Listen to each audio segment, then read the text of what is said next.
ታሪኩ የሚጀምረው ከኖርማል ሰዎች በጣም የሚለያየን አንድ ወጣት ልጅ እያሳየን ነበር። የሰዎችን አእምሮ ማንበብ ይችላል፣ ወደፊት ምን እንደሚፈጠር አስቀድሞ ያውቃል፣ እንዲሁም ደግሞ ቁሳቁሶችን ሳይነካቸው በሀሳቡ ብቻ ማንቀሳቀስም ይችላል። ለሱ ግን ይህ ሁሉ ነገር ትልቅ ፈተና ነበር። ከሌሎች ሰዎች ጋር ተመሳስሎ ኖርማል የሚባልን ህይወት ነበር መኖር የሚፈልገው። ነገር ግን ህይወቱ ላይ በየቀኑ እንግዳ የሆኑ ሰዎችና ግራ የሚያጋቡ ሁኔታዎች እየተፈጠሩ ህይወቱን ከባድ አድርገውበታል። ይሄ ሁሉ ነገር ታዲያ ከየት እንደጀመረ ስንመለከት ከ16 ዓመታት በፊት ነበር። ለረጅም ጊዜ ልጅ መውለድ ሳይሳካላቸውና ለመውለድ ሲሞክሩ የነበሩ አንድ ባልና ሚስቶች ነበሩ። ለብዙ ዓመታት ከጠበቁ በኋላ ታዲያ ሳይኪ ተወለደ። መጀመሪያ ላይ ሁሉም ነገር ሰላም ይመስል ነበር። ነገር ግን ገና ልጁ ከተወለደ 10 ቀኑ ሳይሞላ መናገር ይጀምራል። የሚገርመው ደግሞ ገና የአንድ ወር ህፃን ልጅ እያለ አየር ላይ መንሳፈፍ ይጀምራል። ነገር ግን ቤተሰቦቹ ልጃቸው የሚያደርገውን ነገር ሲመለከቱ በመደንገጥ ፋንታ በጣም ይደሰታሉ። ወደ ሐኪም ቤት ሄደው ከልጃችን ችግር አለበት እንዴ ብለው ከማስመርመር ይልቅ በጣም ተደስተው ፈጣሪ ይሄ ሁሉ ጊዜ ያስጠበቀን ትልቅ በረከት ጋር ልጃችንን ሊሰጠን ነው በማለት ልጃቸው ስላለው አስማት ለማንም ሳይናገሩ ጠብቀው ያሳድጉታል።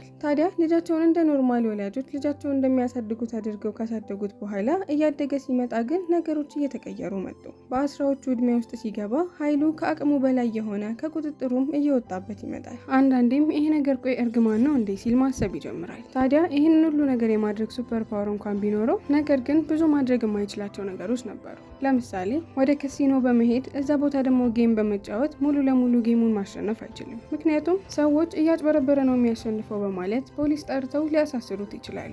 የሰዎችን ጭንቅላት ደግሞ የማንበብ ችሎታው ፍቅር ላይ ወይም ደግሞ ጓደኝነት ላይ ምንም ነገር እየጠቀመው አይደለም። ነገር ግን የሰዎችን ጭንቅላት በሚያነብበት ጊዜ ሁል ጊዜ ጥሩ ነገር አይደለም የሚሰማው። በጭንቅላታቸው ውስጥ ማንም አይሰማንም ብለው የሚያስቡት ነገሮች በጣም መጥፎ ከመሆናቸው የተነሳ ሰላሙን ይነሱታል። ስለዚህ ሱፐር ፓወር ህይወቱን ቀለል በማድረግ ፋንታ ነገር ግን ሁሉንም ነገር በሚያደርግበት ጊዜ ምቾት እየነሳው ይመጣል። እንዲሁም ደግሞ ህይወት ለሱ በጣም ቀላል ስለሆነና ማድረግ የሚፈልገውን ነገር በሙሉ በቀላሉ ማድረግ ስለሚችል አንድ ነገር ለማድረግ ምንም አይነት አቅምን ስለማያወጣ ህይወት እየደበረው ይመጣል። ምንም ነገር አያጓጓውም። ሰው ሰርፕራይዝ ላድርገው ብሎ በሚያመጣው ጊዜ ራሱ ምን እንደሚያስብ ኦልሬዲ ስለሚያውቅ እሱ ላይ አይሰራም ነበር። ስለዚህ ከዚህ በኋላ እንደ ኖርማል ሰዎች ተመሳስሎ ለመኖር ይወስናል። በትምህርት እንዲሁም ደግሞ በስፖርት ውድድሮች ጊዜ ምንም ማሸነፍ ቢችልም እንኳን ራሱን ሁል ጊዜ ሁለተኛ ወይንም ደግሞ ሶስተኛ ነው እንዲወጣ የሚያደርገው። ይህንን ሁሉ የሚያደርገው ከሰዎች ለየት ያለ ትኩረትን ላለመሳብ ሲሆን ነገር ግን ነገሮች እሱ እንዳሰባቸው ቀላል አልነበሩ።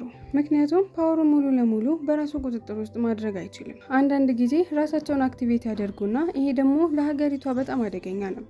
መሬት ይሰነጠቃል ወይንም ደግሞ ህንፃ ይወድማል። ስለዚህ ይህንን ለመቆጣጠር የሚረዳው ጭንቅላቱ ላይ ሁለት የሆነ አንቴና ያደርጋል። እነዚህም ጭንቅላቱ ላይ ያሉት አንቴናዎች ድንገተኛ ከሆኑ ሱፐር ፓወሩን ካለመቆጣጠር የሚመጡ አደጋዎችን እንዲከላከል ያደርገዋል። ነገር ግን አንድ ችግር ነበረ። ጭንቅላቱ ላይ ያሉት አንቴናዎችን ማንም ሰው እንዲያስተውላቸው ወይንም ደግሞ ምንድናቸው እነዚህ ብለው እንዲጠይቁት ስላልፈለገ የክላሶቹን ተማሪዎች ጭንቅላት በሙሉ ሂፕኖታይዝ ያደርጋቸውና ወይንም ደግሞ በሱ ቁጥጥር ውስጥ ጭንቅላታቸውን ካስገባ በኋላ ጭንቅላታቸው ያለው አንቴና እንዳይታያቸው ምንድነውም ብለው እንዳይጠይቁት ያደርጋቸዋል። አንድ ቀን አስተማሪው ትልቅ የሆነ ዜናን ለተማሪዎች ይነግራቸዋል። የትምህርት ቤቱ ትልቅ የሆነ ፌስቲቫል ቀጣይ ወር ይካሄዳል። የፌስቲቫሉም ስም ፒኬ ሲባል ይሄ ዜና ለተማሪዎቹ በጣም አስደሳች ቢሆንም ነገር ግን ለሳይኪ ስቃይ ነበር። ጫጫታ የበዛበት ቦታ መሆን ስለማይፈልግና ጊዜውን ለብቻው ማሳለፍ ስለሚፈልግ እዛን ፌስቲቫል ቀን ማንም ሰው እሱ በዛ ቦታ እንደሌለ እንዳያስተውል አድርጎ እነሱ እዛ ፕሮግራማቸውን በሚያካሂዱበት ጊዜ እሱ ደግሞ ለብቻው የሆነ ቦታ በመሄድ ጊዜን ለማሳለፍ ይወስናል። ልክ አስተማሪው የሚለውን ነገር ተናግሮ ከጨረሰ በኋላ የሆነ ተማሪ እየሮጠ መድረክ ላይ ይሰቀላል። ስሙ ሃይሮ ሲሆን የዛ ክፍል ሪፕሬዘንታቲቭ ወይንም ደግሞ አለቃ ነበር። ፌስቲቫሉ ላይ ሊከናወኑ የሚችሉትን ፕሮግራሞች እኔ ፕላን ማድረግ እችላለሁ። ወዲያው ተማሪዎች እጃቸውን እያወጡ ስለ ፌስቲቫሉ ላይ ሊካሄድ የሚፈልጉትን ነገር ይናገሩ ጀመር። አንዱ እጁን አውጥቶ ለምን ኦርጋሚ ኤግዚቢሽን አናዘጋጅም ሲል ሀሳቡን ሲያቀርብ የክላሶቹ ልጅ ግን በሱ ሀሳብ አልተስማሙም ነበር። ወዲያው አንዱም ይቀጥልና እዚሁ ትምህርት ቤታችን ግቢ ውስጥ መሬት ላይ ልዩ ናቸው ብለን የምናስባቸውን ድንጋዮች ለምን ሰብስበን አንከምርም በማለት ሀሳቡን አቀረበ። በዚህም ሀሳብ ባልተጠበቀ ሁኔታ ሁሉም ነበር የተስማሙት። ረፍት ሰዓት ደርሶ ታዲያ ሳይኪ የትምህርት ቤታቸው ኮሪደር ላይ እየተረማመደ እያለ ናንዶ የተባለ ልጅ ይመጣና ከኋላ አይኑን ይሸፍነዋል። ይህኔ ሳይኪ በጣም ይገረማል። ምክንያቱም ማንም ሰው እሱ አጠገቡ 200 ሜትር ርቀት ድረስ እስከደረሰ ድረስ ወደ እሱ እየመጣ እንደሆነ ውስጡን ስሜት ይሰማው ነበር። ነገር ግን ናንዶ ልዩ ነበር። ጭንቅላቱ ላይ ምንም ሀሳብ ካለመኖሩ የተነሳ ባዶ ስለነበረ አጠገቡ መጥቶ እስከሚነካው ድረስ ምንም አይነት ሰው ወደ አጠገቡ እየተጠጋ እንደሆነ አይነት ስሜት አልተሰማውም ነበር። በዚህም ምክንያት ሁልጊዜ ሳያስበው የሳይኪ አጠገብ እየደረሰ 10 ጊዜ ሰርፕራይዝ ያደርገው ነበር። ወዲያው ፌስቲቫሉ ላይ ለሚዘጋጀው ድንጋይ መሰብሰብ አብረኸኝ ትመጣለህ አይደለ? እኛ ግሩፕ ግባ በማለት ግብዣውን ያቀርብለታል። ሳይኪ ግን ግብዣውን እንደሰማ ነበር ወዲያው ነገሮችን ለማስቀየስ እየሞከረና አሁን ላይ መገኘት ያለበት ቦታ እንዳለ እያስመሰለ ሊሸሸው ሲሞክር ሻን የሚባል ሰው ከፊት ለፊቱ ይመጣበታል። ይሄ ልጅ ከትምህርት ቤቱ ተማሪዎች ለየት ያለ የሆነ የሚያራምደው የጅል አስተሳሰብ አለው። ድብቅ የሆኑ የሰይጣን ማህበሮች አሉ። እነሱም በቅርቡ እኛ ወደምንኖርበት አካባቢ ይመጡና ዓለማችንን ድምጥማጡን ያጠፉታል በማለት ስማቸውን ደግሞ ዳርክ ዩኒየን እንደሆነ እንደሚያውቅባቸው እየነገራቸው እያለ ወዲያው ስለምናወራው ነገር ማንም ሰው መስማት የለበትም፣ ኑ ለብቻችን የምንሆንበት ቦታ ልውሰዳችሁ፣ ለብቻችን እንሁን በማለት የትምህርት ቤታቸው በመጨረሻ ፎቅ ላይ ይዟቸው ይሄዳል። ልክ እዛ እንደተሰቀሉ ቁምሳጥኔ ውስጥ አገኘሁት ያላቸውን በጥቁር ወረቀት የተጻፈ ደብዳቤ ያሳያቸው ጀመር። እሱ እንደሚያስበው ከሆነ እዚህ ወረቀት ላይ የተጻፈው ደብዳቤ ከአንድ ወር በኋላ የሚዘጋጀው እዚህ ትምህርት ቤት ላይ ያለ ፌስቲቫል ላይ መጥተው ሀገራቸውን እንደምትማጡ እንደሚያጠፉ እንደሚያምን እና ይህንን ነገር እኔ ለብቻ ማስቆም ስለማልችል እናንተ ከጎኔ ሆናችሁ እንድትረዱኝ እፈልጋለሁ በማለት ኮስተር ብሎ የምሩን እርዳታቸውን ይጠይቃቸዋል። ሳይኪ ልጁ የሚለፈልፈው ነገር የማይረባ ነገር እንደሆነ ቢያቅም ነገር ግን መጨቃጨቅ ስላልፈለገ እሺ በቃ በማለት በሀሳቡ ይስማማለታል። አሁን ላይ ጊዜዎች ሂደው ፌስቲቫሉ ሊካሄድ 1 ሳምንት ብቻ ነው የቀረው። በኋላም ላይ እዛው በተቀመጠበት ዴስክ ላይ እንዳለ ከኋላ ያሉት የክፍሉ ተማሪዎች የሚያወሩት ወሬ ይሰማው ጀመር። ከነሱ መሃል በጣም ታዋቂና ከትምህርት ቤታቸው ቆንጆ የምትባለው ልጅ አለች። ኮኮሚታሩ ሃሺ ትባላለች። ጓደኞቿ በሚካሄዱ የትምህርት ቤቱ ቆንጆ ሴት ምርጫ ውድድር ላይ እንድትሳተፍ እየገፋፏት ነው። እሷን በትህትና እዚህ ውድድር ላይ ለመሳተፍ ፍላጎት እንደሌላትና አንዷን ጓደኛዋን ለምን አንቺ አትሳተፊም እያለች እየተሽኮረመመች ምንም ፍላጎት እንደሌላት እየነገረቻቸው የነበረ ቢሆንም ነገር ግን ሳይኪ የሰዎችን ጭንቅላት በማንበብ ችሎታ በውድድሩ 100% መሳተፍ እንደምትፈልግና 100% እዚህ ትምህርት ቤት ውስጥ ያሉትን ተማሪዎች በሙሉ በቁንጅና እንደምታሸንፋቸው እርግጠኛ ነበረች። ነገር ግን ሳይኪ ስለሷ ውበት ወይንም ደግሞ ታዋቂ መሆን ምንም ግድ አይሰጠውም። ይህም ባህሪው ነበር። እዛ ትምህርት ቤት ውስጥ ያሉትን ወንዶች በሙሉ ችላ ካለች በኋላ ሳይኪ ደግሞ የእሷ ትኩረት ውስጥ የገባው ስለ ውበቷም ሆነ ስለ ተወዳጅነቷ ምንም ግድ ስለማይሰጠው ብሽቅ እያለች ትመጣለች። ታዲያ በኋላ ሳይኪ ፓርክ ውስጥ እየተራመደ ያለ ቴሮ ሃሺ ታገኘዋለች። በውበቷ ማርካውና አስደምማው በግርም ተመስጦ እንዲያየት ብትጠብቅም ነገር ግን ሳይኪ እንደ ማንኛውም ሰው ሰላም ይላትና ይሄዳል። ፊቱ ላይ የመማረክ ወይንም ደግሞ ምንም አይነት የመጓጓትን ስሜት ስላለየችበት እንዴት ስትል ራሷን ትጠይቃለች። ምናልባት እኮ በውበቴ በጣም ደንግጦ ነው በስነ ስርዓት እንዴት ሰላምታይን ራሱ መመለስ እንዳለበት ግራ ገብቶት ይሄደው። ስለዚህ ድጋሜ መሞከር አለብኝ በማለት እየሮጠች ቀድመው ከፊት ለፊቱ ትሄድና በድጋሜ ሰላም ልትለው ስትል ነገር ግን በዚህ ጊዜ የባሰ ባላየ ነበር ችላ ብሏት ያለፈው። እንዴት ነን የመሰለች ቆንጆ ችላ ብሎ ማለፍ ይችላል? በዚህ ጉዳይ በጣም እያሰበችና እያሰላሰለች ጭንቅላቷን ማስጨነቅ ትጀምራለች። እስካሁን ድረስ ማንም ሰው እኔን ችላ ብሎ ይሄዳል ብላ ስላላሰበች በጣም ማመን ከብዷት ምናልባት ከፊት ለፊት ሰላም እያልኩት እንደሆነ አላየኝም ነበር ወይ ደግሞ ሌላ ሰው እያናገርኩ መስሎት ነው፣ ድጋሜ በመሞከር ማረጋገጥ አለብኝ በማለት አጠገቡ ደርሳ ጭራሽ ልትነካው በምትሞክርበት ጊዜ እጇን ሽል ይላትና ምንም እንዳልተፈጠረ ጉዞውን ይቀጥላል። ወዲያው ዞር ብላ ልታየው ስትል ከዛ ቦታ ድራሹ ይጠፋል። በቦታው ዞር ብላ ስትመለከት ልታገኘው ስላልቻለች ልቧ ይሰበራል። ነገር ግን አሁን ላይ ከመናደድ ይልቅ ይበልጥ ስለሱ ማሰብ ትጀምራለች። ቀስ በቀስም በሳይኪ ላይ ያላት ፍላጎት እየጨመረ ይመጣል። እሱ ወዳለበት ቦታ እየሄደች በተደጋጋሚ ለመቅረብ ብትሞክርም ነገር ግን ሁል ጊዜ ሙከራዋን ውድቅ ነበር የሚያደርግባት። በመጨረሻም የፌስቲቫሉ ቀን ደረሰ።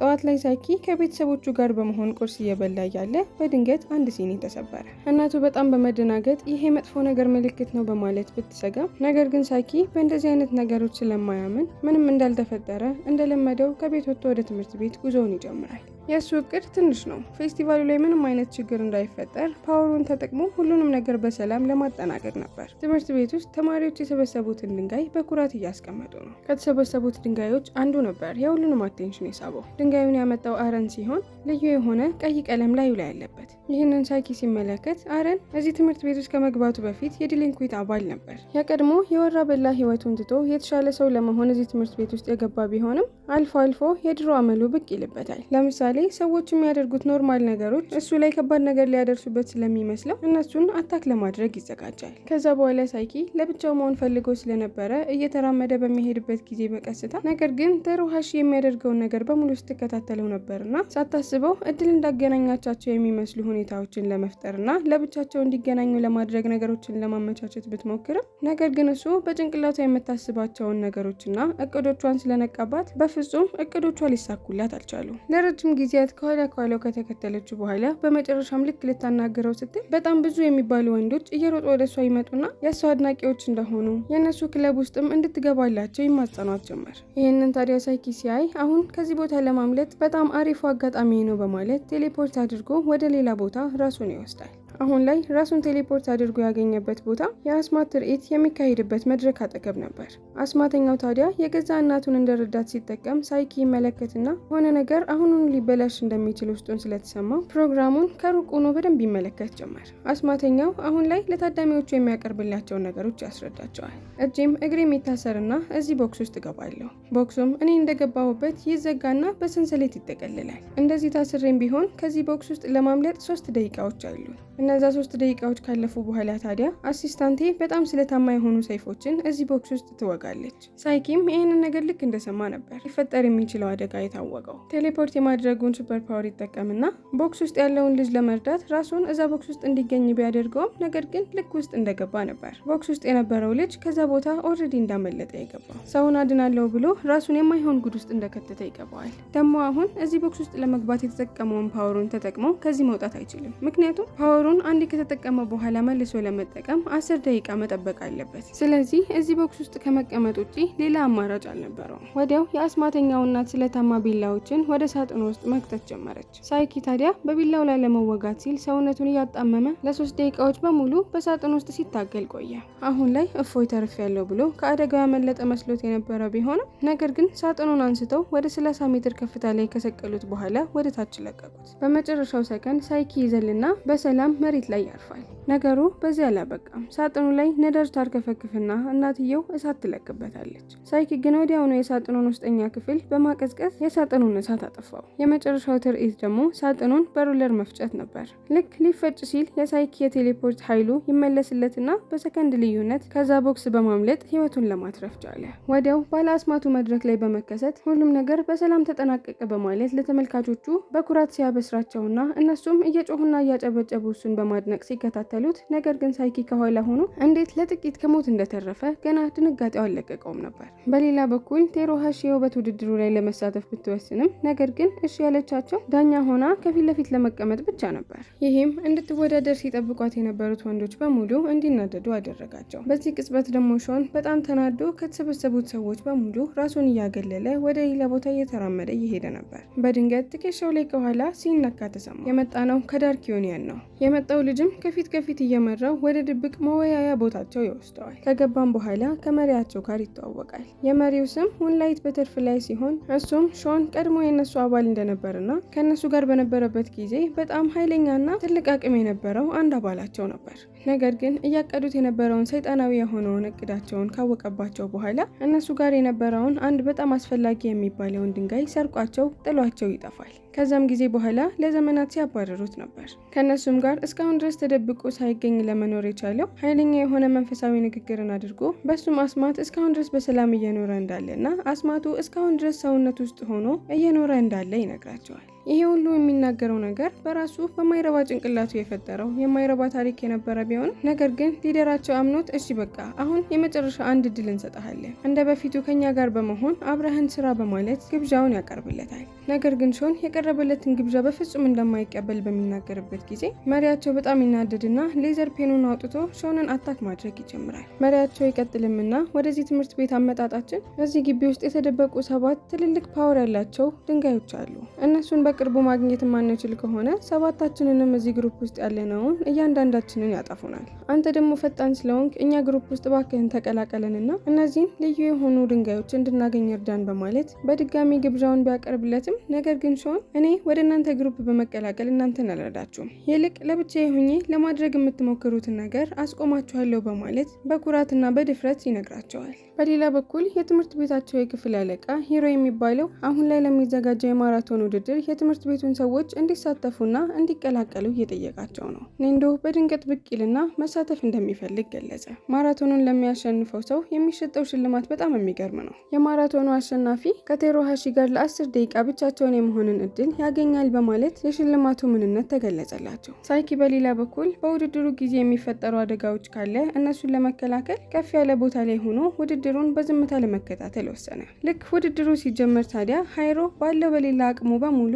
ለማሸነፍ ይሮጥ ጀመር። የሚሮጡት በየአስፓልቱ ስለነበረ ሃይሮ ደግሞ ካለው በጣም ትልቅ የሆነ የማሸነፍ ፍላጎት የትራፊክ ላይቶችን በሙሉ ራሱ ችላ በማለት ነበር ጸጥ ብሎ ወደፊት ሲገሰግስ የነበረው። ነገር ግን ናንዶ ለመሮጥ ምንም አይነትን አቅም ሳያባክን ነበር። በአንድ እጁ እየበላ በአንድ እጁ ደግሞ እየጠጣ ሲፈልግ ደግሞ ወደ ኋላ እየሮጠ ፈታ ብሎ በኃይል ያለውን አቅም በሙሉ ተጠቅሞ ሲሮጥ የነበረውን ሃይሮን ለመቅደም ይችላል። ነገሮችን ደግሞ ሰላም ለማድረግ ሳይኪ አየር ላይ እየተንሳፈፈ የትራፊክ ላይቶችን እየቀየረ አደጋዎች ደግሞ እንዳይፈጠሩ ለመከላከል መኪናዎች የሚሮጡትን ተማሪዎች እንዳይገጩ እያስበረራቸው የቻለውን ሁሉ ተጠቅሞ አደጋን ለመከላከል ይሞክራል። በሌላ በኩል ደግሞ ሃይሮ አሁንም ቢሆን ለማሸነፍ ያለውን አቅም በሙሉ እየተጠቀመ ሲሮጥ፣ ነገር ግን ናንዶ አሁንም ቢሆን ፈታ ብሎ ነበር ወደ ኋላ እየሮጠ ከፊት ከፊቱ የሚቀድመው። በዚህም ጊዜ ሃይሮ አሁንማ አይኔ እያየ እዚህ ድረስ ከደረስኩኝ በኋላ በማንም አልበለጥም በማለት እዛ ጋር ይማስ የሱሞ ታጋ ያለ በማለት ጮኸ። ናንዶም በየዋህነት ቆሞ ያለውን ነገር ለማየት በአይኑ እየፈለገ እያለ ሃይሮ ያንን አጋጣሚ በመጠቀም በፍጥነት በመሮጥ አሸነፈ። ኔንዶ ታዲያ መታለሉን ሲረዳ ከመናደድ ይልቅ በሆዱ ተኝቶ የነበረው ሃይሮ ጋር ይሄድና ቂጡን በመምታት እዛ ጋር ተሰብስበው ሲመለከቱ የነበሩ ተማሪዎችን በሙሉ ያስቃቸዋል። በተመሳሳይ ሰዓት አረን ወደ ትምህርት ቤቱ እየገባ እያለ ለሱ ተብሎ የተላከ ደብዳቤ ያገኛል። ልክ ሲከፍተው ደብዳቤው የተላከው ድሮ የነበረበት መጥፎ ቡድኖች ሲሆን ልናገኝህ እንፈልጋለን ይላል። አሁን ላይ ተቀይሮ ጥሩ ሰው ለመሆንም እየሞከረ የነበረ ቢሆንም ነገር ግን ሊያገኛቸው ወደ ተባለበት ቦታ ይሄዳል። ነገር ግን ልክና ወደ ተባለበት ቦታ ሲደርስ እሱ እንደሆነ ራሱ ሊያስታውሱት አልቻሉም። ከመቀየር የተነሳ ማን እንደሆንኩኝ ራሱ እኮ አሁን አይተው መለየት አይችሉም እያለ ደስ ብሎት እየሳቀ ጥሏቸው እየተራመደ በሚያልፍበት ጊዜ ሾን ይመጣና እዚህ ትምህርት ቤት አዲስ አረን የሚባል ሰው አለ ታውቀዋለህ በማለት ሲጠይቁት በፍጥነት ይዞርና ያኛው ነው አረን በማለት ሲነግራቸው አሁን ላይ የደበቀው ማንነቱ ይገኝበትና ሾንን ቶሎ ብለህ ከዚህ ጥፋ በማለት ያዘዋል። ነገር ግን እነሱ እዚህ የመጡት በስነስርዓት ሊያናግሩት አልነበረም። ሳያስበው በያዘው ዱላ ይደበድበው ጀመር። ትንሽ እንዲመቱት ከፈቀደላቸው በኋላ ድሮ የነበረው የመደባደብ አቅሙ ይመለስለትና በፍጥነት ሁሉንም ይቀጠቅጣቸውና መሬት ላይ ይዘርራል። በተመሳሳይ ሰዓት ደግሞ ሳይኪ ፌስቲቫሉ ላይ ሊከሰቱ የሚችሉ መጥፎ ነገሮች ካሉ በማለት በጣም እየተጨናነቀ ነው። ከባድ የሆነ አደጋ በማንኛውም ሰዓት ሊፈጠር ይችላል። ስለዚህ ንቁ ሆኜ ትኩረትን መሰብሰብ አለብኝ በማለት እያሰበ እያለ ቴሮሃሺ መንገድ ላይ ታገኘዋለች። በዚህኛው ከአጠገቧ ልነቃነቅም ብላ የሚሄድበት ቦታ በሙሉ ተጠንቅቃ እየተከተለችው ስለነበረ በፍጹም ሊያመልጣት አልቻለም። በፍጹም እንደማትላቀቀው ስለገባው እስካሁን እንሄድ እያለ ስትጨቀጭቀው የነበረችው ወደ ሃንትድ ሃውስ እንዲሄዱ ይስማማል። እዛ ከሄዱ በኋላ ለማምለጥ ምንም አይነት ሁኔታ ካገኘሁኝ እሱን እጠቀማለሁ ብሎ አቅዶ ነበር። ነገር ግን ምንም ነገር እንዳቀደው አልሄደለትም። መንገድ ላይ ናንዶ ያገኛቸዋል። ይሄ ከሳይኪ ጋር ለብቻ ይሆናለሁ ብላ ስታቅደው የነበረውን እቅድ ሙሉ ለሙሉ ያበላሽባታል። ምንም ብትናደድም ነገር ግን እስካሁን ድረስ በስንት መከራ አቅዳ ያሳካችውን እቅዷን ገና ለገና ናንዶ መጣ ብላ ማፍረስ ስላልፈለገች ለሶስቱ ሆነው ወደ ሃንትድ ሃውስ ይገባሉ። ውስጥ ከገቡ በኋላ ቴሮሃሺ ኪዩት ለመሆን እየሞከረች እንዲሁም ደግሞ በጣም እንደፈራች እያስመሰለች ካሁን አይዞሽ ይለኛል ወይ ደግሞ ከፊቱ ለየት ያለ ሪያክሽን እናገኛለሁ ብላ ብትጠባበቅም ነገር ግን ከሳይኪ ምንም አይነት ነገርን ልታገኝ አልቻለችም ነበር። እሷ የማታውቀው ነገር ቢኖር እሱ ፓወሩን እየተጠቀመ ከዚህ ግድግዳ ጀርባ ምን እንዳለ ስለሚያውቅ ምንም አይነት ነገር ቢመጣ አያስደነግጠውም ነበር። አሁንም ዝም ብለው እየተራመዱ እያለ አንድ ፊቱን ጥላሸት የተቀባ ተማሪ አስደነግጣቸዋለሁ በማለት ፊታቸው መጥቶ ዘለው ጃስት ሲላቸው ነገር ግን እነሱን በማስደንገጥ ፋንታ የናንዶን አገጭ ይመለከትና በጣም ደንግጦ ለራሱ ፈርቶ ጥሎ እየሮጠ ይሄዳል። ይህንንም አጋጣሚ በመጠቀም ወንዶቹ ከዛ ቦታ አንዳንድ ሜካፖችን ይወስዱና እንደ መንፈስ ሜካፖችን በመጠቀም ራሳቸው ላይ ከሳሉ በኋላ ይወጣሉ። ሃንትድ ሃውሱንም ጎብኝተው እንደጨረሱ ወደ መታጠቢያ ክፍል ይገባሉ። ሳይኪ ጎንበስ ብሎ ፊቱን እየታጠበ እያለ አውልቆ የነበረውን መነጽር ናንዶ ያነሳውና አይኑ ላይ ያደርገዋል። ይህም ለሱ በጣም ትልቅ ችግር ነበር። ምክንያቱም መነጽሩን ሳያደርግ ማንም አይነት ሰው ላይ ከተመለከተ የተመለከተው ሰው ወደ ድንጋይነት ይቀየራል። እሱም ነበር አሁን ላይ የተፈጠረው። አሁን ላይ ናንዶ ከተቀየረበት ድንጋይነት እንዲመለስ 24 ሰዓታት ይፈጃል። ስለዚህ ተማሪዎች ይህንን መታጠቢያ ቤት ካገኙት የማይሆን ነገር ተፈጥሯል ብለው እንዳይጠረጥሩ ስላልፈለገ ልዩ ተብሎ የተገኙት ድንጋዮች የሚጠራቀሙበት ክፍል ውስጥ መሀል ላይ ያቆመውና መንካት ክልክል ነው የሚል ሳይን ይለጥፍበታል። አሁን ሳይኪ ሌላ ችግር አለበት። የሚያያቸው ሰዎች በሙሉ ወደ ድንጋይነት እንዳይቀየሩ ግዴታ መነጽሩን ማድረግ አለበት። ለእናቱ ደውሎ ከክፍሌ አንድ መነጽር አለ እሱን ፈልገሽ አምጪልኝ ቢላትም ነገር ግን ክፍሉ ጸድቶ ስለማያውቅና እንደዚህ በተበለሻሸ ክፍል ውስጥ ደግሞ እናትየው መግባት ስላልፈለገች እንደማታመጣለት ትነግረዋለች። ስለዚህ ሳይኪ አሁን ላይ ለገባበት ችግር መፍትሄ ራሱ ይፈልግ ጀመር። የትምህርት ቤቱ ግቢ ውስጥ መነጽር ያደረገ ካለ ወይንም ደግሞ ጸጥ ብሎ መነጽር ካገኘው እያለ እስከሚያገኝ ድረስ ይዞር ጀመር። እሱንም እያደረገ እያለ ታዲያ ሳያስበው የተወሰኑ ተማሪዎችን ወደ ድንጋይነት ቀየራቸው። ነገሮች እየተባባሱ ከቁጥጥር ውጭ እየወጡ እየመጡ እያለ በመጨረሻም ይህንን ነገር እያደረግኩኝ መዛለቅ አልችልም በማለት አንድ ክፍል ውስጥ ገብቶ ራሱ ላይ ይዘጋል። ነገር ግን እዛ ውስጥ አላያትም ነበር እንጂ ቴሩሃሺ ነበረች። እዛ ውስጥ ተደብቃ ሚስጥራዊ ነገርን እያደረገች የነበረ ትመስላለች። ነገር ግን ምን እያደረገች ነበር ብሎ ለመፈላፈል የነበረበት ችግር ከባድ ስለነበረ እሷ ተደብቃ ስላደረገችው ነገር ብዙም አልተጨነቀም። እባክሽን ውጭልኝ፣ ለብቻዬ መሆን እፈልጋለሁ ብሎ ሲጠይቃት እሷም ተስማማና እሺ ብላ ክፍሉን ለቃለት ትወጣለች። ወዲያው በመስኮት እስኪ ምን የሚፈጠር ነገር አለ ብሎ ወደ ውጭ ሲመለከት አረን የድሮ የነበረበት ግሩፕ ውስጥ እሱን ሊያጠቁ የመጡት ልጆች ጋር እስካሁን ድረስ እየተደባደበ ነበር። ልክ ዞር ሲልና ሳይኪ እየተመለከተው እንደሆነ ሲያይ ከሰው ጋር እየተደባደበ እንደሆነ እንዲያውቅበት ስላልፈለገ ክብደት እየተሸከመ እንደሆነ ለማስመሰል የያዘውን ልጅ በኃይል ወደ ታች ይጥለዋል። ነገር ግን ሳይኪ እየሰጠው ስላለው ማስተባበያ ግድ አልሰጠውም። መነጽሩን ብቻ ነበር እንዲሰጠው የፈለገው። ሲጠይቀው አረን ምንም ሳያቅማማ ነበር ያደረገውን መነጽር አውልቆ ለሳይኪ የሰጠው። አሁን ላይ ሳይኪ መነጽሩን ስላገኘ በጣም ብዙ የሚባሉ ችግሮቹ ተቀርፈዋል። ነገር ግን እነሱ ወዳሉበት ቦታ አስተማሪ እየመጣ እንደሆነ ስለተሰማው ፓወሩን ይጠቀምና ተደብድበው መሬት ላይ ወድቀው የነበሩትን ሰዎች አቅም ሰጥቷቸው ከዛ ቦታ እየሮጡ እንዲያመልጡ ያደርጋቸዋል። ቀጥሎም እዚህ ቦታ ተመልሰው ድርሽ እንዳይሉ ካለበለዚያ ስለ ማንነታቸው ለፖሊስ ተናግሮ የማይወጡት ችግር ውስጥ እንደሚከታቸው አስጠነቀቃቸው። አሁን ላይ ሁሉንም ነገር ከቁጥጥር ውስጥ እያስገባ እንዲሁም ደግሞ መነጽሩንም ስላገኘ ከዚህ በኋላ ወደ ድንጋይነት የሚቀየር ሰው አይኖርም። አሁን ላይ እዚህ ፌስቲቫል ውስጥ ያለኝን ኃላፊነት በሙሉ ተወጥቻለሁ። ቴሌፖርት የማድረግን ሱፐር ፓወሬን ተጠቅሜ ከዚህ ቦታ ጠፍቼ ለትንሽ ጊዜ ፈታ ማለት አለብኝ እያለ ገና አስቦ ሳይጨርስ ከፊቱ ቴሩሃሺ መታ ድቅን ትልበታለች። የጥንዶችን ጨዋታ አብረን እንድንጫወት ፈልጋለሁ በማለት ብትጋብዘውም ነገር ግን እሱ እንደማይፈልግ ነግሯት ዞር ሊል ሲል የእሱ አድናቂ ነን ከሚሉት ክለቦች ያሉት ወንዶች በሙሉ ወደ እሷ እየሮጡ ኮሊደሩን በሙሉ ይሞሉታል። ከእሷም ጋር ሳይኪ ቆሞ ሲያወራ ስለተመለከቱት በጣም ተናደው ከእሷ አጠገብ ራቅ፣ ካለበለዚያ ከባድ የሆነ ነገር ለማድረግ እንገደዳለን እያሉ እያስፈራሩት እያለ ከመሀል ትገባና እሱ ላይ መጮኋችሁን አቁሙ በማለት ልታስጠነቅቃቸው ብትሞክርም ነገር ግን እነሱ አያቆሙ። ሌላ አማራጭ ስላልነበራት እጁን እየጎተተች ከነሱ ለማምለጥ አንድ ላይ ተያይዘው ይሮጡ ጀመር። ወዲያው ቅድም ተገናኝተው የነበረ የስቶሬጅ ክፍል ውስጥ በድጋሚ ለብቻቸው ገብተው በሩን ይዘጉታል። ከውጭ የነበሩትም አድናቂዎቿ እነሱ የነበሩበትን ክፍል ግሉ በመጠቀም በራቸውን ያጣብቁታል። አሁን ላይ ከዛ ክፍል መውጣት አይችሉም። እዛ ክፍል ውስጥ እያሉ ታዲያ እሷ በሩን ለመክፈት እየታገለች እያለ ሳይኪ ደግሞ የእሷን ጭንቅላትና የምታስበውን ነገር ያነብባት ጀመር። እናም የምትለውን ካዳመጠ በኋላ በጣም አስደንጋጭ የሆነ እውነታ ነበር የተገነዘበው። እስካሁን ሲፈጠሩት የነበሩት ነገሮች በሙሉ የእሷ እቅዶች ነበሩ።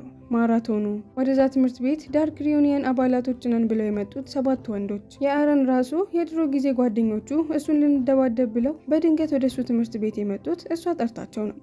ይህንን ሁሉ ያደረገችው ነገር ሳይኪን ከጓደኞቹ ጋር ለመለያየትና ከእሷ ጋር ለብቻቸው ሆነው ጊዜ እንዲያሳልፉ ፈልጋ ስለነበር ነበር። አሁን ላይ ያሰበችውንና እቅዷን በሙሉ እንደሚያውቅ ነግሮ ስለ ሱፐር ፓወሩ ራሱን ማጋለጥ አልፈለግም። ስለዚህ ከዚህ ቦታ ከእሷ ጋር ተላቆ ለማምለጥ መንገድ መፈለግ ይጀምራል። በሌላ በኩል ደግሞ ሻን ፈልገን የመጣ ነው 7 ልዩ የሆኑ ድንጋዮች አለ ብለው ስላታለሉት እሱን ፈልጎ አገኘው ብሎ 7 በጣም ከባባድ የሆኑ የቮሊቦል ኳሶችን በማዳበሪያ አድርጎ እየጎተተ አምጥቶ ዳርክ ሪዩኒየኖቹ በሚስጥራዊ የሚገናኙበት ክፍል ውስጥ ያመጣላቸዋል። ሾን ታዲያ እነዚህን 7 ድንጋዮች ብሎ ይዞ በሚመጣበት ጊዜ መሪያቸው እየፈራና እየደነገጠ እንደሆነ ለማስመሰል እየሞከረ እነዚህን ድንጋዮች ከተጠቀምክ እስከዛሬ ድረስ ለፍተን ጥረን የገነባነውን ነገር በሙሉ ያበላሽብናል እባክህን እያለ ለመማፀን ቢሞክርም ነገር ግን ሾን አይሰማውም። ኳሶቹን ፊት ለፊቱ ይደረድራቸውና በውስጡ ይሄ መንፈሳዊ ነገር ነው ብሎ የሚያስበውን ሪቹዋል ፊት ለፊታቸው ሆኖ በሚያሳያቸው ጊዜ ከመሪው ውጪ ሌሎቹ ተከታዮቹ እየጮሁና እየፈሩ ከዛ ቦታ እየሮጡ ይሄዳሉ። እስካሁን ድረስ ራሱ በጣም ጅል ከመሆኑ የተነሳ ይሄ የሚያደርገው ነገር እየሰራ እንደሆነ ዳርክ ሪዩኒየኖቹ ደግሞ እሱ እያሳያቸው ባለው መንፈሳዊ የሆነ ነገር ፈርተው ከዛ ቦታ ለዘላለም እየጠፉ እንደሆነ ነበር ውስጡ ሲያምንለት የነበረው። በሌላ በኩል ደግሞ የአረን የድሮ ጓደኞቹ ከዛ ቦታ ተሸንፈው መባረራቸው በጣም አናዷቸው ስለነበረ ሌላ በጣም አለው የተባሉ ጉልበተኛ ግሩፓቸውንም ሰብስበው እሱን ለመደብደብ ይመጣሉ። ነገር ግን አረን መነጽሩን ለሳይኪ ሰጥቶት ስለነበረ ያለ መነጽሩ ደግሞ ምንም ማየት ስለማይችል ከፊት ለፊቱ ምን እየተካሄደ እንደሆነ የሚያውቀው ነገር የለም። ሳይኪ ደግሞ ባለበት መጋዘን ክፍል ውስጥ ሆኖ እሱ ወዳለበት አካባቢ የሆነ አደጋ እየተፈጠረ እንደሆነ ውስጡ መጠርጠር ጀምሯል። ውጪ ላይ ከባድ የሆነ ጸብ ሊፈጠር እንደሆነ ቢያውቅም ነገር ግን ታሮሃሺን ሳትጠረጥር ከዛ ቦታ ላይ እንዴት ማምለጥ እንዳለበት አያውቅም። ስለዚህ አንድ አደገኛ የሚባል ሀሳብ ይመጣለታል። እዛው ባለበት ሱፐር ፓወሩን ተጠቅሞ ሊደባደቡ የመጡትን ዱርዬዎች በሙሉ ከዛ ቦታ እንዲሰለቡና ወደ ሩቅ ቦታ ተመልሰው እንዲሄዱ ያደርጋቸዋል። በዚህ ሁኔታ ትልቅ ሊፈጠር የነበረውን ችግር ቢቀርፈውም ግን ይህንን ሁሉ ነገር እንዲፈጠር ለማድረግ ከሰውነቱ ትልቅ የሆነ ጉልበትን ተጠቅሞ ስለነበረ ሰውነቱ በጣም ከመድከሙ የተነሳ መንቀሳቀስ ስላቃተው በጀርባው ይተኛል። አሁን ላይ ፓወሩን በመጠቀም የሰዎችን ጭንቅላት በሙሉ አታሎ ጭንቅላቱ ላይ ያሉትን 2 ፒንክ አንቴናዎች እንዳያዩ ካዩትም ደግሞ ጭንቅላቱ ላይ ያለው ነገር ኖርማል ነገር ነው ብለው እንዲያስቡ ስለሚያደርጋቸው አሁን ላይ ደግሞ ሰውነቱ በጣም ስለደከመና ይህንን ፓወር ራሱ ማቆየት ስለማይችል የታሮሃሺ ጭንቅላት ፍሪ ይሆንና ጭንቅላቱ ላይ ያለውን አንቴና በመጨረሻ መመልከት ትችላለች። እዛው ጭንቅላቱ ላይ ያለ የነካካችሁ በመጨረሻም ሳታስበው ጎትታ ታወጣዋለች። በዛች ቅጽበት አገሩ ላይ ያሉት ነገሮች በሙሉ ከቁጥጥር ውጪ መውጣት ይጀምራሉ። እስከ ዛሬ ሸሽጎ እንዲቀመጥ ሲያደርግለት የነበረው ፓወሩ በሙሉ በአንዴ ተለቀቀ። ዓለም ላይ ያሉት ማሽኖች በሙሉ መበላሸት፣ ስራ መስራት ማቆም ይጀምራሉ። ከዓለም ውጭ ያሉት ስፔሶች ራሱ በቅርቡ ይህች ዓለም ልትወድም ነው የሚል ማስጠንቀቂያዎችን ይሰጡ ጀመር። ወዲያው ራሱን ከሳተበት ነቅቶ ከጎን የነበረውን ነገር ልክ ሲነካው ከአጠገቡ እንዳልነበረ ትንን ብሎ ይጠፋል። ልክ ይህንን ስትመለከት ቴሮሃሺ በጣም ደንግጣ በእጇ ይዛው የነበረው አንቴና ወደ ሌላ ቦታ ይወረወራል። ሳይኪም ጭንቅላቱ ላይ ያለው አንድ አንቴና እንደጠፋ ይገባውና ወዲያው ቴሮሃሺን የት ነው ያደረግሽው ብሎ ሲጠይቃት እሷም ስለ ነገሩ ለማስረዳት እየሞከረች ትክክለኛው አንቴና ደግሞ የት እንዳለ ስለማታውቅ በኪሷ የነበረውን አንድ ከረሜላ ታነሳና ጭንቅላቱ ላይ ልትሰካበት ስትል ዙሪያቸው በሙሉ ከፀሐይ ወደ ኃይለኛ በረዶነት ይቀየራል። አየሩ እየቀዘቀዘ ለመተንፈስ እየከበዳት ይመጣል። ነገር ግን እስካሁን ድረስ ፓወሩን ለመጠቀም ራሷን ስታ እስከምትወድቅ ድረስ ጠበቃት። በመጨረሻም ልክ ራሷን ስታ ስትወድቅ የቀረውን ትንሽዬም ቢሆን ሱፐር ፓወር ይጠቀምና የጠፋውን አንቴና ለማግኘት ያስችለዋል። እንዳገኘው ነበር ነገሮችን በሙሉ በማስተካከል የትምህርት ቤታቸውንም ቢውልዲንግ ወደ ቦታው እንዲመለስ አደረገው። ይሄ ሁሉ ነገር ከተፈጠረ በኋላ ግን ታዲያ እስካሁን ስለተፈጠረው ነገር እንዲህ ነው እያለ እያስረዳ ለአንድ ሰው እንኳን መናገር አይችልም። ስለዚህ የመጨረሻ የቀረውን ትንሽዬ የሆነ ሱፐር ፓወር በሙሉ አሟጦ በመጠቀም የፌስቲቫሉ ቀን ጠዋት ላይ ከወላጆቹ ጋር ቁርስ ቁጭ ብሎ ሲመገብበት ወደ ነበረበት ሰዓት ላይ ታይም ትራቭል አድርጎ ወደ ኋላ ሁሉም ነገር ከአዲስ እንዲጀመር ያደርጋል። አሁን ከጠዋት ጀምሮ እስካሁን ድረስ ሲያሳልፈው የነበረውን ፌስቲቫል እንደ አዲስ መኖር አለበት። በዚህም ጊዜ የሚፈጠሩትን ነገሮች በሙሉ ስለሚያውቅ ችግሮቹ ገና ሳይፈጠሩ በፊት ሁሉንም ነገር ከስር ለማስተካከል ወሰነ። ምክንያቱም ይህንን ሁሉ ነገር ማያደርግ ከሆነና አንድ ጥፋት እንኳን ቢያጠፋ ትንሽዬ ስህተት እንዴት አድርጎ ይህችን ዓለም እንደሚያደበላልቅ ተረድቶ ስለነበረ ተጠንቅቆ ምንም አይነት መጥፎ ነገር እንዳይፈጠር እያሰበ ፊልማችን እዚች ጋር ያበቃል። ከተመቻችሁ ሰብስክራይብ፣ ያልተመቻችሁ ነገር ካለ ደግሞ ኮሜንት ላይ አስቀምጡልኝ።